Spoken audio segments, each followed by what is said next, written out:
जाति न पूछो साधु की पूछ लीजियो ज्ञान। जी हाँ दोस्तों, संत कबीरदास की इन्हीं पंक्तियों पर आधारित मध्य प्रदेश लोक सेवा आयोग ने एक बहुत ही बड़ा बदलाव किया है, जो कि संबंधित है मध्य प्रदेश लोक सेवा आयोग की साक्षात्कार परीक्षा से। साक्षात्कार परीक्षा के अंतर्गत जो डिटेल एप्लीकेशन फॉर्म यानी कि व्यक्तिगत विवरण पत्रक जो है अभ्यर्थी जब भरता है तो उसमें लगभग 6 पेज शामिल होते हैं और उन 6 पेज के अंतर्गत अभ्यर्थी को अपना नाम, अपना सरनेम, अपनी जाति आदि विवरण देना होता था।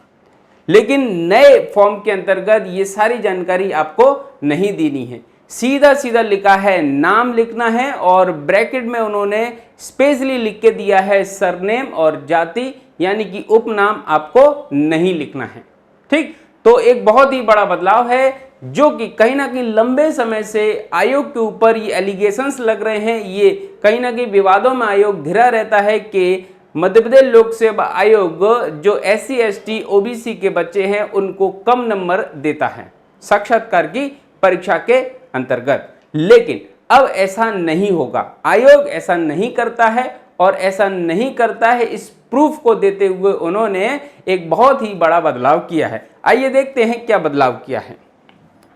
जैसा कि आप देख रहे हैं ये एक नया डिटेल एप्लीकेशन फॉर्म है और ये पहला वाला हमारा डिटेल एप्लीकेशन फॉर्म हुआ करता था, जो कि अब मध्य प्रदेश लोक सेवा आयोग की साक्षात्कार परीक्षा जो कि होने वाली है 7 जुलाई से, साक्षात्कार के अंतर्गत 2023 की जो परीक्षा में बैठने वाले बच्चे हैं वो अब पुराने डिटेल एप्लीकेशन फॉर्म की जगह नया डिटेल एप्लीकेशन फॉर्म भरेंगे और इस फॉर्म में लगभग 9 कॉलम दिए हैं और एक नया कॉलम इसमें जोड़ दिया गया है। चलिए देखते हैं ओल्ड जो यानी कि पुराना हमारा डिटेल एप्लीकेशन फॉर्म है उसमें कौन कौन से पॉइंट्स इसमें जोड़े गए थे। जैसे सबसे पहला था आवेदक का क्रमांक यानी कि आपका एप्लीकेशन नंबर, फिर पंजीयन नंबर, फिर साक्षात्कार की तिथि, विज्ञापन का क्रमांक, परीक्षा का नाम, आवेदित पद का नाम यानी कि किस पद के लिए आप आवेदन कर रहे हैं, विभाग का नाम, आवेदक का नाम हिंदी में और अंग्रेजी में। यहाँ कहीं पे भी नहीं लिखा है कि आपको सरनेम लिखना है या नहीं लिखना है, यहाँ पे कहीं पे भी नहीं लिखा है आपका मध्य नाम लिखना है या नहीं लिखना है, बल्कि नए के अंतर्गत बिल्कुल साक्षात्कार के नए डिटेल एप्लीकेशन फॉर्म के अंदर लिख के दिया है बिना मध्य एवं उपनाम के। यहाँ पे दूसरे कॉलम में आपको अपना नाम लिखना है और दूसरे कॉलम में जब आप अपना नाम लिखेंगे हिंदी में और अंग्रेजी में, यहाँ पर उन्होंने पूरी तरीके से क्लियर कर दिया है कि बिना मध्य एवं उपनाम के आपको आपका मिडिल नेम और सरनेम नहीं लिखना है। ठीक है, तो ये बहुत बड़ा बदलाव किया है। पिता का नाम, जन्म दिनांक, हाई स्कूल के आधार पर अपनी डेट ऑफ बर्थ, दिनांक, जन्म दिनांक और 13 नंबर पर मध्य प्रदेश के मूल निवासी हैं या नहीं, और चौथे नंबर पे जो कि विवाद का सबसे बड़ा कारण बनता था ये चौथा नंबर, ये 14वें नंबर 14वें नंबर का जो अब आयोग ने कॉलम ही हटा दिया है। इस पर लिखा था कि आवेदक मध्य प्रदेश के घोषित आरक्षित श्रेणी का सदस्य है, यदि हाँ तो अपने वर्ग यानी कि अनुसूचित जाति, अनुसूचित जनजाति, अन्य पिछड़ा वर्ग, नॉन क्रीमी लेयर, आर्थिक रूप से कमजोर वर्ग अंकित करें तथा सक्षम प्राधिकारी द्वारा वांछित प्रपत्रक जारी प्रमाण पत्र प्रस्तुत करें। ठीक है, तो यहाँ पे आपको लिखना होता था कि आप कौन सी जाति से हैं, अनुसूचित जाति से, अनुसूचित जनजाति से या अन्य पिछड़ा वर्ग यानी कि OBC से, ठीक है, या आर्थिक रूप से कमजोर वर्ग। ठीक है, और जारी प्रमाण पत्र जो है उसके बारे में डिटेल अब ये कॉलम नए वाले में से हटा ही दिया है, जो कि एक बहुत ही अच्छी खबर है। ठीक है, अब हम देख लेते हैं नए और पुराने के बारे में थोड़ा कंपैरिजन। ठीक है, ये तो हमने देखा था पुराने डिटेल एप्लीकेशन फॉर्म का पहला पेज, ये है दूसरा पेज। इस दूसरे पेज के अंतर्गत आपको अपना वर्तमान पता बताना है, स्थायी पता बताना था और मूल निवास स्थान, ये सारे हमें पिछले डिटेल एप्लीकेशन फॉर्म के अंतर्गत भरने होते थे। अपना आधार कार्ड का नंबर देना होता था, ईमेल आईडी देना होता था, मोबाइल नंबर देना होता था और अपनी शैक्षणिक योग्यता बतानी होती थी। ठीक, यानी कि ये 19 कॉलम हमें बताने होते। ऐसे ही टोटल लगभग 33 यानी कि कितने टोटल 33 कॉलम हुआ करते थे पुराने डिटेल एप्लीकेशन फॉर्म में। अब ये डिटेल एप्लीकेशन फॉर्म को शॉर्ट कर दिया है, छोटा कर दिया है और उसके बाद इसको केवल और केवल 9 9 कॉलम के साथ ही क्या कर दिया है, सीमित कर दिया है। ये आपका नया डिटेल एप्लीकेशन फॉर्म है जिस पे हम अब चर्चा करने वाले हैं।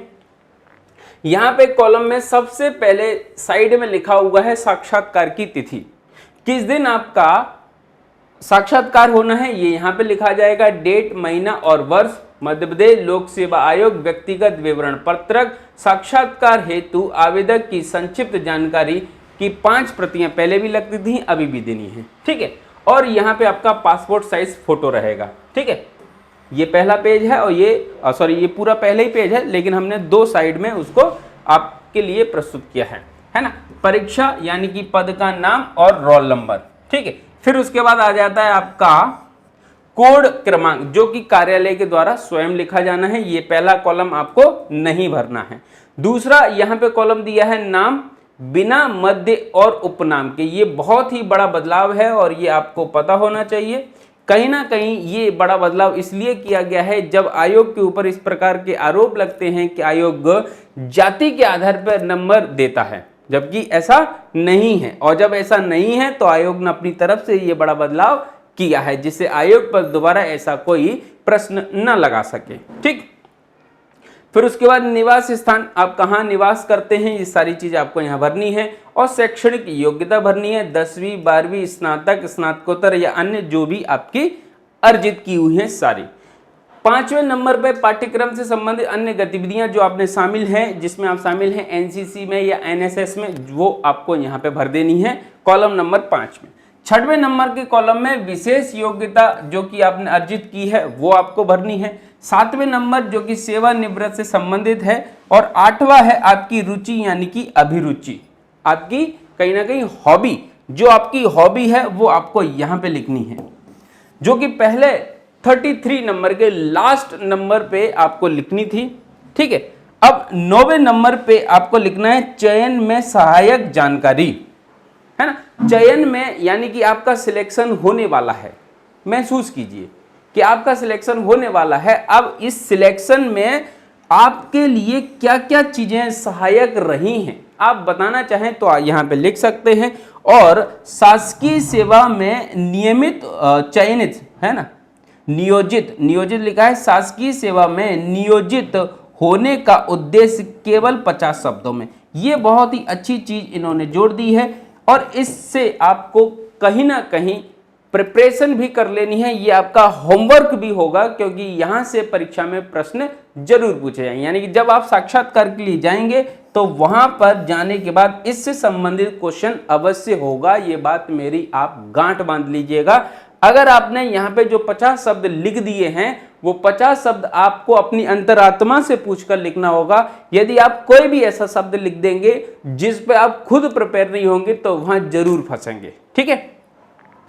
तो आप साक्षात्कार में बैठ रहे हैं और वहां पर आप अपनी माध्यम से ये जानकारी देंगे कि आप किस उद्देश्य से इस परीक्षा में चयन लेना चाहते हैं, ठीक। तो ये 10 कॉलम हैं। फिर बाद में आपको साइन कर देने हैं, हस्ताक्षर बोर्ड अध्यक्ष कर देगा और ये आपका detail application form in 10 points के साथ सीमित जानकारी से समाप्त हो जाएगा। यानी कि एक ही पेज है। पहले हुआ करते थे 5 पेज हुआ करते थे, 6 पेज हुआ करते थे और 33 पॉइंट्स होते थे।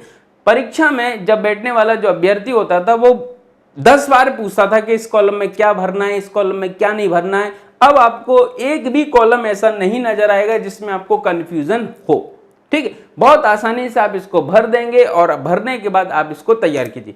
अब देखिए यहाँ पे आपको एक चीज और नजर आ रही होगी, यहाँ पे आपका जो मोबाइल नंबर है वो नहीं पूछा गया है। यहाँ पे आपकी जो ईमेल आईडी है वो नहीं पूछी गई है ना। यहाँ पे आपका जो आधार कार्ड नंबर है वो नहीं पूछा गया है।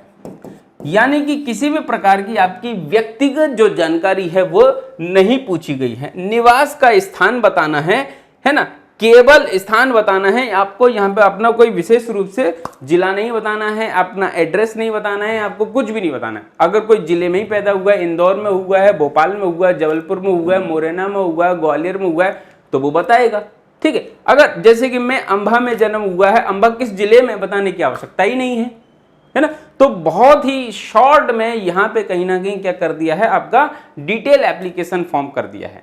जिससे आयोग के ऊपर इस प्रकार के अब आरोप दोबारा न लग सकें। ठीक, उम्मीद करता हूं आपको जानकारी पसंद आई होगी। और ये जो भी बच्चे इस बार 2023 में जो कि 7 जुलाई को इंटरव्यू होने वाले हैं उसके लिए प्रिपरेशन कर रहे हैं, तो हमारे द्वारा पॉडकास्ट में इन सब बातों पर बहुत ही गहनता से चर्चा की गई है। यदि आप चाहें तो उस वीडियो को देखकर अपनी तैयारी को और मजबूत बना सकते हैं। यदि इंटरव्यू की तैयारी के संबंध में यदि आपको कुछ चीज़ें जाननी है, कैसे तैयारी की जाए, और वो जो भी आपके मन में सवाल हैं, तो आप हमसे प्रत्यक्ष रूप से पूछ सकते हैं। हमारे कॉन्टैक्ट नंबर डिस्क्रिप्शन में दिए हुए हैं। ठीक है, चलिए मुलाकात एक अगले लेक्चर में दोबारा होगी। आज केवल इतना ही। जय हिंद।